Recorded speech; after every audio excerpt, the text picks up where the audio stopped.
नमस्ते। आप सभी से अनुरोध है कि कृपया हमारे चैनल को सब्सक्राइब करें और वीडियो को लाइक भी अवश्य कर लें।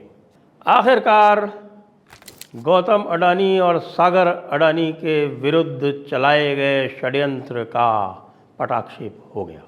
अब वो षड्यंत्र जो था वो किसने चलाया था, क्या चलाया था, अब आप बहुत सारे लोगों के नाम ले सकते हैं, लेकिन ये ज़रूर कहा जाएगा कि जो भारत में इकोसिस्टम, अडानी विरोधी इकोसिस्टम है, उसने इसको बड़ा सेलिब्रेट किया था।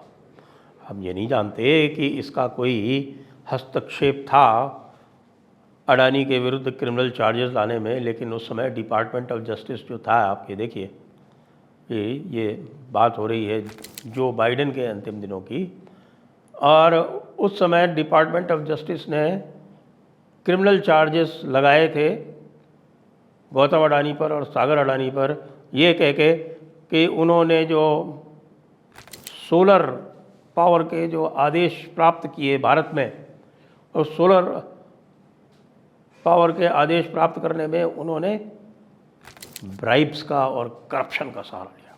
अब वो ब्राइब्स और करप्शन का सहारा कैसे लगाया, वो उसका चलिए, वो उन्होंने पूरा जो चार्जेस थे वो फाइल किए थे, चार्जेस अनसील हो गए थे, और चार्जेस अनसील होकर उस पर फिर बाद में आगे कार्रवाई हो रही थी। उसके बाद फिर जो बाइडेन की सरकार चली गई, डिपार्टमेंट ऑफ जस्टिस चेंज हो गया, यानी डिपार्टमेंट ऑफ जस्टिस का बॉस चेंज हो गया, रिपब्लिकन आ गए उसमें। अब मज़े की बात यह है कि जो चार्ज था वो रिलेटेड तो भारत से था, लेकिन चार्ज क्या था कि साहब आपने वहाँ इसको प्राप्त किया धोखाधड़ी और करप्शन से, और आपने उसके लिए यहाँ इंडियन यूएस मार्केट में आपने उससे पैसे रेज़ किए, बॉन्ड्स रेज़ किए और लोन्स रेज़ किए। तो ये जो है कि साहब कि आपने यूएस मार्केट में जो है वो पैसे रेज़ किए। अब जो सोलर पावर प्रोजेक्ट है वो तो रियलिटी है। अब सोलर पावर प्रोजेक्ट कैसे रेज़ किए गए, ये क्वेश्चन आ गया।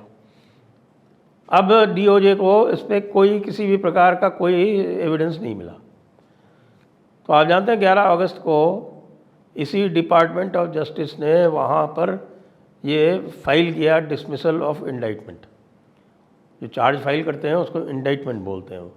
तो वो इंडाइटमेंट को डिसमिसल का मोशन फाइल कर दिया उन्होंने, और मोशन जो है वो it was dismissed with prejudice. ये भी समझना आवश्यक है भाई, ये डिसमिस्ड विद प्रीजुडिस क्या होता है।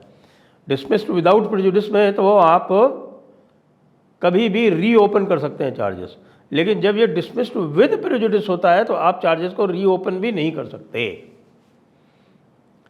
डिपार्टमेंट ऑफ जस्टिस को कुछ नहीं मिला गौतम अडानी और सागर अडानी के विरुद्ध, और जिसको हम बोलते हैं बाइज्जत बरी होना, या बाइज्जत बरी होना तो क्या है, it is not even acquittal, it is a discharge, it is a dismissal of charge. यानी आप आरोप भी नहीं लगा सके, वो आरोप मुक्त हो गए, बरी नहीं हुए, आरोप मुक्त ही हो गए। कहीं से कोई आरोप भी उनके ऊपर टिका नहीं। और ये ईस्टर्न डिस्ट्रिक्ट कोर्ट न्यूयॉर्क में ये मोशन फाइल हुआ था, वहीं पर यह केस चल रहा था, और जो जज था उसने इसको पूरी तरह से अलाउ कर दिया। अलाउ करने के पहले उसमें और भी प्रोसेस है, वहाँ पर जो है सिस्टम इतना आसानी से नहीं चलता। वो ये देखता है कि भाई कि आपका कोई क्विड प्रो को तो नहीं है भाई, आप डिसमिसल विद प्रेजुडिस मांग रहे हो, टोटल डिसमिसल जिसको बोलते हैं, तो ऐसा तो नहीं है कि भाई कोई आपने यहाँ पर घूस ले ली हो, यहाँ पर रिश्वत ले ली हो। क्योंकि पहले अडानी जी का एक स्टेटमेंट आया था कि वो $10 बिलियन इन्वेस्ट करेंगे यूएस में, तो उससे रिलेशंस तो नहीं है। सब पूरा सेटिस्फाई होने के बाद पूरी तरह से आप ये समझ लीजिए कि उसको देखने, समझने, विश्लेषण करने के बाद ईस्टर्न डिस्ट्रिक्ट कोर्ट ने आरोप मुक्त कर दिया, जिसको भारत में डिस्चार्ज कहते हैं, और वहाँ पर dismissal of indictment with prejudice कहा गया उसको। ये ज़रूर है कि इसके लिए एक सिविल सूट भी, वहाँ का जो सिक्योरिटी एक्सचेंज कमीशन है उसने एक सिविल सूट भी दायर किया। सिविल सूट में उसने शायद वो क्या $6 बिलियन का सिविल सूट था, $6 बिलियन या $10 बिलियन। का सिविल सूट था, लेकिन वो जो है वो एक कोई $6 मिलियन की कोई पेनल्टी थी, वो लगा के विदाउट एक्सेप्टिंग द एलिगेशन वो एक प्रकार से आप सब कह सकते हैं कि वो सेटलमेंट हो गया। तो अब जो तलवार लटक रही थी और भाई हमारे कुछ अंकल लोग, कुछ डायनास्ट लोग वो बड़े प्रसन्न हो रहे थे कि अब बस अब तो आ गया अडानी चक्कर में, और अडानी को अब हम यूएस में कदम भी नहीं रखने देंगे। यूएस में कदम नहीं रखने देंगे, यूएस सर के बल पड़ा हुआ है अडानी के कदमों में, या आओ भाई ज़रा थोड़ा हमारे यहाँ भी इन्वेस्टमेंट करो। अब वहाँ इन्वेस्टमेंट करेंगे या नहीं करेंगे वो एक बिज़नेस डिसीजन है, जब भी होगा तब होगा। लेकिन ये अवश्य है कि जो लोग अडानी के पीछे हाथ धो के पड़े हुए थे और वो ये उम्मीद कर रहे थे कि यूएस सिस्टम में फंसने के बाद अडानी अब निकल नहीं पाएगा, उनको बेचारों को बहुत धक्का लगा है और वो इस वक्त तो सदमे में है। और सदमे के बाद जो है वो जाके एक अपनी कोठरी में बैठ के आंसू बहा रहे हैं।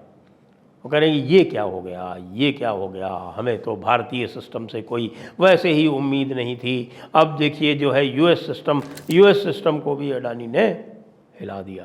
अब अजीब बात ही है कि भाई आपका जो सबसे सफलतम आपका एंटरप्रेन्योर है, आप उसके पीछे पड़ जाते हैं। और आप उसके पीछे क्यों पड़ जाते हैं? क्यों? क्योंकि आपके आका बैठे हुए हैं चीन में। देखिए कितनी जगह पर पोर्ट्स जो है वो अडानी ने ख़रीद लिए हैं चीन से compete करते हुए। चीन से कोई यदि compete कर पा रहा है एयरपोर्ट और पोर्ट्स के मामले में, इंफ्रास्ट्रक्चर के मामले में पूरे भारत में, तो वो अडानी ही है। और ऐसे एंटरप्रेन्योर के पीछे हमारे यहाँ के कुछ जो हैं, मैं तो उनको देशद्रोही ही कहता हूँ। क्योंकि यदि देश के एंटरप्रेन्योर्स कुछ कर रहे हैं, विदेशों में इंफ्रास्ट्रक्चर बिड कर रहे हैं, जीत रहे हैं, वहाँ बिल्ड कर रहे हैं, आपको क्या परेशानी हो रही है?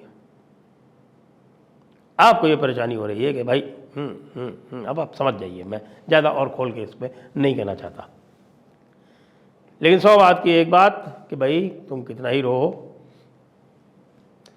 रहो, अडानी जो है वो एक सक्सेस स्टोरी है भारत की, और उस सक्सेस स्टोरी को हमें सभी को बैक करना चाहिए, है ना? पक्की बात। जय हिंद, जय भारत, वंदे मातरम।